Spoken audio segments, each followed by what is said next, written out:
Oh hey! Nachdem wir das letzte Jahr mehr oder weniger mit einem kleinen Bang abgeschlossen haben, wird es doch mal Zeit, dieses Jahr auf YouTube zu starten mit eher was kleineren, einer kleineren Kost. Und wie kann man das am besten machen, als über Videospiel-Merch zu reden? Aber wir reden nicht nur über irgendein Videospiel-Merch. Nein, wir reden über ein wenig merkwürdiges Videospiel-Merch. Und das Besondere hierbei ist, dass das meiste eher mehr moderner ist. Denn in den 2000ern, 90ern oder auch 80ern gab es sehr viele seltsame oder merkwürdige Videospiel-Tie-ins. Also wäre es jetzt nicht etwa so eine interessante Liste, wenn wir nur auf diese achten. Denn mit diesen kann man schon für eine Top 10 etwa füllen. Nein, wir schauen eher mal auf moderneren Spriss aus dem Jahre 2019, 2020, aka. Also lassen wir uns nicht etwas zu lang snacken damit und beginnen wir doch mal mit diesem Video. Beginnen wir doch mal mit etwas, was mit einem Meme gestartet ist. Zur Series X, den Mini-Kühlschrank. Als die Series X zum ersten Mal revealed worden ist, gab es zahlreiche Memes und Witze darüber, wie diese Konsole doch aussehen könnte wie ein Mini-Kühlschrank. Und was das erstmal als Witz begann, wurde später mit einem epischen Montagen-Trailer enthüllt, zur Realität zu werden. Ja, es gibt ein Xbox Series X Mini-Kühlschrank. Der Zyniker in mir würde sagen,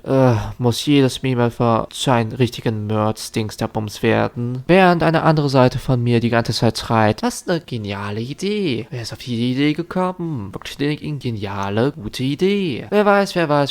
Vielleicht wurde dieses Design für die Series X, also die originale Mutterkonsole, gewählt, um sowas später dann als Merch herauszubringen. Vielleicht war das alles nur ein zynischer, böser Plan von Microsoft und Bill Gates, um uns immer mehr Geld aus der Tasse zu werfen. Einer der Mini-Kühlschrank ist logischerweise jetzt auch nicht der günstigste. Für den aktuellen Preis würde ich aber mal sagen, auch vom Design her und wie verwechselbar dieses Design doch etwa ist mit der originalen Mutterkonsole, ist es ein sehr solider Preis, den man sich vielleicht geben kann, wenn man das Geld da hat oder sich etwa einen Mini-Kühlschrank holen will, der zufällig aussieht wie eine Main-Konsole von der aktuellen Zen. Aber naja, das ist auch nicht die einzige Sache, die Xbox aka Microsoft herausgebracht hat. So haben sie auch im Jahre 2019 eine sehr absurde Partnerschaft mit der Firma Lynx eingegangen, um etwa Deodorante, Duschgele und andere Produkte herauszubringen mit der Marke von Xbox und mit solchen Taglines wie Lift Your Game oder was auch immer. Natürlich war diese Produktline ziemlich erfolgreich und sehr unkontrovers für viele. Natürlich nicht. Spaß beiseite, diese Produktline ist dann doch ein wenig seltsam. Und für viele hat es natürlicherweise ein wenig in diesen Stereotypen reingespielt, dass Gamers bzw. Leute, die gerne Videospiele spielen, unhygienisch sind, sich nie waschen und so weiter und so weiter. Und das ist natürlich nie für solche Produkte wirklich produktive. Also konnte man sich auch schnell vorstellen, dass diese Line jetzt auch nicht etwa so lange überlebt hat. Und generell eine sehr seltsame Kooperation, muss man zugeben, die ein wenig vielleicht doch zu sehr zu hip sein wollte und dann im Contrarian-Punkt ein wenig zu sehr die Stereotypen aus den 2000ern wieder mitspielte. Whoops, I guess. Auf der anderen Seite findet sich Nintendo mit paar sehr absurden oder absurden Merchandising. Erst vor kurzem haben sie mehr oder weniger eine kleine Partnerschaft angeschlossen mit Lego im Jahr 2020. Okay, vielleicht war das jetzt nicht etwa vor kurzem. Und da kamen zahlreiche interessante oder abstruse Sets raus. Sei es nun von Animal Crossing ein viel zu teures Lego Zelda Set oder auch die Lego Mario Set, die irgendwie fast niemand etwa wirklich zufriedenstellt, weil viele einfach nur Lego Mario Minifiguren haben wollen. Aber die sind jetzt nicht wirklich seltsam. Lego Sets zu Videospielen gibt es schon seit einer Weile. Worauf ich mich aber fokussieren will, ist etwa ihre Line, wo sie mittlerweile mehrere Entries hatten. Vor allem den Lego NES aka Nintendo Entertainment System. Das war natürlich die erste Heimkonsole von Nintendo und eine sehr ikonische von ihren Imagery bis hin zu ihren Spielen. Da ist es auch natürlich eine sehr coole Idee, das in Lego-Form umzusetzen. Und wie sie das gemacht haben, ist wirklich meiner Meinung nach ziemlich grandios. So kriegen wir einen kleinen TV, den man bauen kann, der auch etwa kompatibel ist mit dieser besonderen Lego Mario Figur und man kann auch etwa mit diesem kleinen TV mehr oder weniger das erste Level vom ersten Mario wirklich spielen. Natürlich jetzt nicht etwa so, wie man das auf den originalen NES machen könnte, aber es ist natürlich eine sehr kleine, nette Idee, muss ich zugeben. Und das tat sich definitiv auch sehr gut verkauft, denn daraufhin folgten viele andere Lego-Sets, die auf alte Videospiele oder auch alte Videospielkonsolen basieren. Zum einen haben wir etwa eins von Atari, was auch ziemlich sick aussieht. aussieht. Vermutlich mein großer Favorit unter den 3. Zum anderen haben wir natürlich auch den Pac-Man Arcade, wo man mehr oder weniger das originale Pac-Man nun jetzt in Lego-Form spielen kann. All diese Sets sind natürlich etwa auf einen sehr hohen Preis, aber am Ende des Tages sind diese Sets mehr oder weniger angedacht für die Leute, die sich denken, ach ja, ich erinnere mich noch an den guten alten NES oder den guten alten Atari oder mehr oder weniger für die Leute, die ein wenig Nostalgie ihrer Kindheit vor 50 oder auch 40 Jahren circa wiederleben wollen. Oder auch überhaupt für Collectors, als etwa für den average 6-jährigen Lego-Fan. Aber am Ende des Tages kann es nur eine Sache geben, die die Throne trägt für das körste Videospiel-Tie-In oder auch Merchandise überhaupt. Und natürlich ist etwa die Rede hier von Sonic the Hedgehog, der so viele absurde Dinge hat. Trommelwirbel bitte, ich präsentiere euch das originale Sonic the Hedgehog Curry. Ja, es gab irgendwie ein seltsames Curry von Sonic the Hedgehog. Ich meine, schaut euch mal dieses Bild an. Was ist das überhaupt? Warum ist das so blau? Ich mag's nicht. Warum, Sonic? Warum? Und bei 10.000 oder 10 Likes werde ich dieses Curry etwa versuchen zu finden und dann reviewen oder sowas. Bla bla bla, irgendein dummer Promise, den irgendein YouTuber gibt. Anyways, schreibt doch gerne in die Kommentare, was euer kürzes Videospiel-Tie-In ist, was euch einfällt. Egal von welcher TK das kommt. Mich würde es wirklich interessieren. Aber wie gesagt, wir sehen uns bzw. hören uns beim nächsten Mal. Euer Random oder so ähnlich. Bye!